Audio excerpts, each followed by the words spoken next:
ಈಗ ಯಾವ ಜನರ ವಿರೋಧನೂ ಇಲ್ಲ. ಈಗ ರಾಮನಗರ ಜಿಲ್ಲೆಗೆ ಬೆಂಗಳೂರು ದಕ್ಷಿಣ ಜಿಲ್ಲೆ ಅಂತ ಹೆಸರಿಟ್ಟಿದ್ದಕ್ಕೆ ಕೇಂದ್ರ ಸರ್ಕಾರ ಜನರ ವಿರೋಧ ಇದೆ ಅಂತ ತಡೆ ಮಾಡಿದೆ ಅಂತ ಇವತ್ತು ಪತ್ರಿಕೆಗಳಲ್ಲಿ ನಾನು ಕೂಡ ನೋಡಿದೆ. ಜನರ ವಿರೋಧ ಇಲ್ಲ, ಆದರೆ ಜನನಾಯಕರ ವಿರೋಧ ಇದೆ ಅಷ್ಟೇ. ಜನನಾಯಕರ ವಿರೋಧ ಇದೆ ಅಷ್ಟೇ. ಆಮೇಲೆ ಬೆಂಗಳೂರು ಜಿಲ್ಲೆ, ಮೊದಲು ಬೆಂಗಳೂರು ಜಿಲ್ಲೆ ಅಂದರೆ ಈಗಿರ್ತಕ್ಕಂಥ 8 ವಿಧಾನಸಭಾ ಕ್ಷೇತ್ರ, ಬೆಂಗಳೂರು ಗ್ರಾಮಾಂತರದ 4 ಕ್ಷೇತ್ರ, ಆಮೇಲೆ ರಾಮನಗರ ಜಿಲ್ಲೆಯ 4 ಕ್ಷೇತ್ರ, ಇಷ್ಟು ಸೇರಿ ಮೊದಲು ಬೆಂಗಳೂರು ಜಿಲ್ಲೆ ಅಂತ ಇದ್ದಿದ್ದು. ಆಮೇಲೆ ಅದಕ್ಕೂ ಸುಮಾರೊಂದು ನಮ್ಮ ರಾಮಕೃಷ್ಣ ಹೆಗ್ಡೆ ಅವರು ಇದ್ದಾಗ ಅರ್ಬನ್ ಬೇರೆ ಆಯಿತು, ರೂರಲ್ ಬೇರೆ ಆಯಿತು. ಆಮೇಲೆ ರೂರಲಲ್ಲಿ 2 ಆಯಿತು, ರೂರಲ್ ಒಂದು, ರಾಮನಗರ ಒಂದು. ಅದರಿಂದ ಜನ ಏನು ವಿರೋಧ ಇಲ್ಲ. ರಾಜಕೀಯ ಕಾರಣಗಳಿಗೆ ವಿರೋಧ ಪಕ್ಷಗಳು ವಿರೋಧ ಮಾಡ್ತಾರೆ ಅಷ್ಟೇ.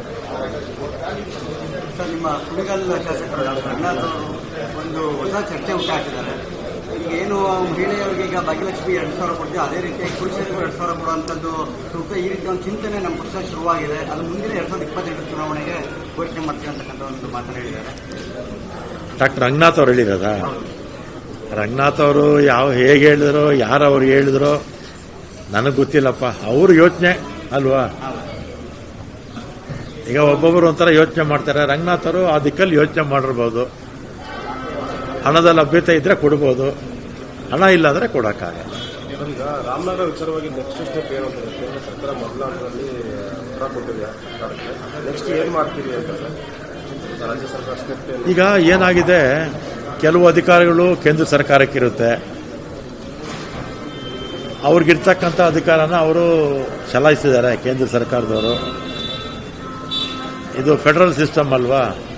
ರಾಜ್ಯ ಸರ್ಕಾರಕ್ಕೆ ಕೆಲವು ಅಧಿಕಾರಿಗಳಿರುತ್ತೆ, ಕೇಂದ್ರ ಸರ್ಕಾರಕ್ಕೆ ಕೆಲವು ಅಧಿಕಾರಿಗಳಿರುತ್ತೆ. ಹೆಸರು ಬದಲಾವಣೆ ಮಾಡೋದು ಕೇಂದ್ರ ಸರ್ಕಾರಕ್ಕೆ ಸೇರಿರ್ತಕ್ಕಂಥದ್ದು. ಏನು ಮಾಡೋಕ್ಕಾಗಲ್ಲ, ನಾವು ಒತ್ತಾಯ ಮಾಡ್ಬೋದಷ್ಟೇ. ಈಗ ವಂಕಾಡೆ ಸ್ಟೇಡಿಯಂಗೆ ಇವ್ರ ಹೆಸರೇ ಇಟ್ಕೊಂಡ್ಬಿಟ್ರಪ್ಪ ಮೋದಿಯವರು. ಆಮೇಲೆ ಅಮಿತ್ ಶಾ ಇದು ದ್ವಾರಗಳು ಅಂತ ಅವ್ರು ಬೇಕಾಗಿತ್ತು, ಅವ್ರು ಮಾಡ್ಕೊಳ್ತಾರೆ.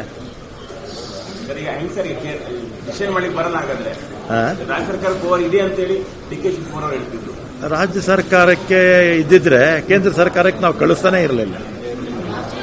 ರಾಜ್ಯ ಸರ್ಕಾರಕ್ಕೆ ಇದ್ದಿದ್ರೆ ಕೇಂದ್ರ ಸರ್ಕಾರಕ್ಕೆ ಕಳಿಸುವಂತ ಅವಶ್ಯಕತೆ ಇರಲಿಲ್ಲ. ಕೇಂದ್ರ ಸರ್ಕಾರಕ್ಕೆ ಕಳಿಸ್ಬೇಕಾಗುತ್ತೆ.